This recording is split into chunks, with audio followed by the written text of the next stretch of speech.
Hello everyone. आज हम बात करेंगे मैरिज एंड चिल्ड्रन पे, जो समाज की अवस्था है, जैसे समाज जीता है, जैसे जो कल्चर है, जो भी है उसके बारे में चर्चा करेंगे ओशो की वीडियोस के माध्यम के through. Let's see what Osho has to से।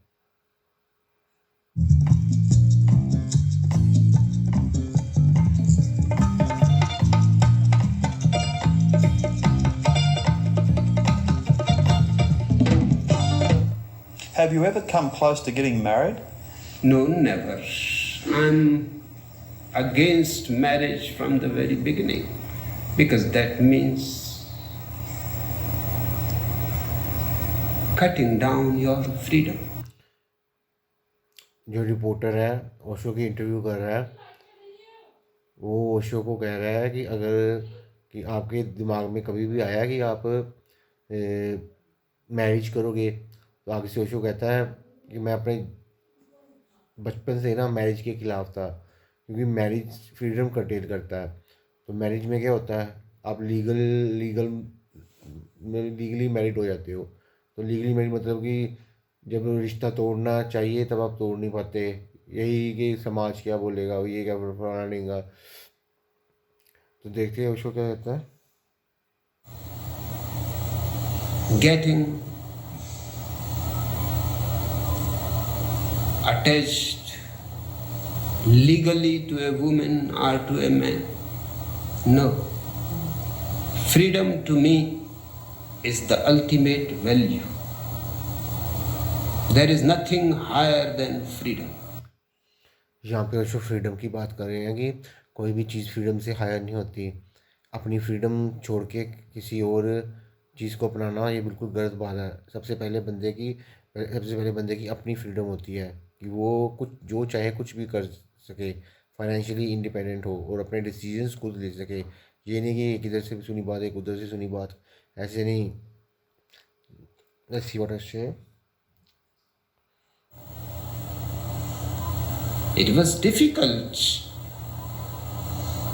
because I was fighting from the very beginning. My parents were in difficulty, my family was in difficulty, but I told them absolutely clearly that I am not going to be married. They were perfectly happy if I was going to be a celibate monk. I said, no, I am not going to be a celibate monk either. यहाँ पे ओशो बात कर रहे हैं अपने sainthood की, कि उनके पेरेंट्स चाहते थे कि वो सेलिब्रेटेड मॉन्क बन जाएं, लेकिन वो कह रहे हैं कि वो सेलिब्रेटेड मॉन्क भी नहीं है। Was their trouble. If I was going to be a celibate monk, they were happy. In fact, they would have felt proud. Osho कह रहे हैं कि उसके पेरेंट्स, ओशो कहता था ना कि मैंने शादी नहीं करनी, तो फिर उसके पेरेंट्स उसको कहते थे कि तू सेलिब्रेटेड मॉन्क बन जा। उसमें भी उनको प्राउड फील होना था कि हमारा बेटा सेलिब्रेटेड मॉन्क है। लेकिन ओशो तो अलग ही तरह के थे, वो कहते कि नहीं, ना ही तो मैंने शादी करनी है और ना ही मैंने सेलिब्रेटेड मॉन्क बनना है। That their son has become a great monk. I said, no. Both are ditches. I am going to walk just in the middle on the razor's edge. Osho कहते हैं कि ना तो उन्होंने शादी करनी है और ना ही आगे कुछ ऐसा करना है कि जिससे सोसाइटी को या किसी भी चीज़ को, एक minute, I'm just gone somewhere else, you know. And I have enjoyed the walk tremendously. So, what would you say now to all the people in the world who are married? Should they all get divorced? तो reporter Osho से पूछता है कि आप क्या कह रहे हो कि जो भी जितने भी बंदे पूरी दुनिया के हैं जो भी मैरिड है वो डिवोर्स कर ले, अब आप ये चाहते हो? तो ओशो आगे से कहते हैं, Everybody should get divorce without exception. And people should meet and love each other. The biggest mistake that Occasionally, as opportunity comes,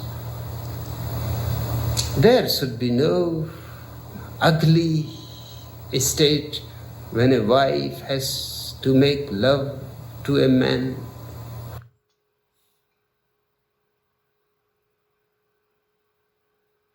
यहाँ पे ओशो कह रहे हैं कि जब पति पत्नी एक दूसरे से इतने बोर हो जाते हैं कि एक टाइम ऐसा आ जाता है कि जब पति पत्नी के साथ संभोग कर रहा होता है तो वो उसका सोच किसी और के बारे में होता है और संभोग अपनी पत्नी के बारे में कर रहा होता है, और पत्नी भी ऐसी है कि संभोग अपने पति के साथ कर रही है और सोच किसी और के बारे में रही है। तो इस रिश्ते का क्या फ़ायदा है?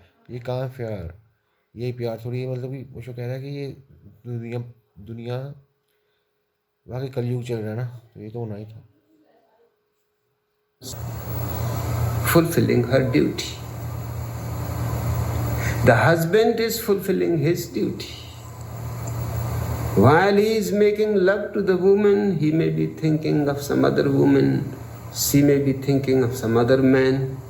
What kind of neurotic society you have created? If you don't love each other, at least be human.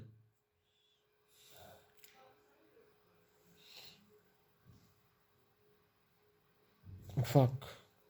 Committed rape with Virgin Mary without her consent. Do you believe that story?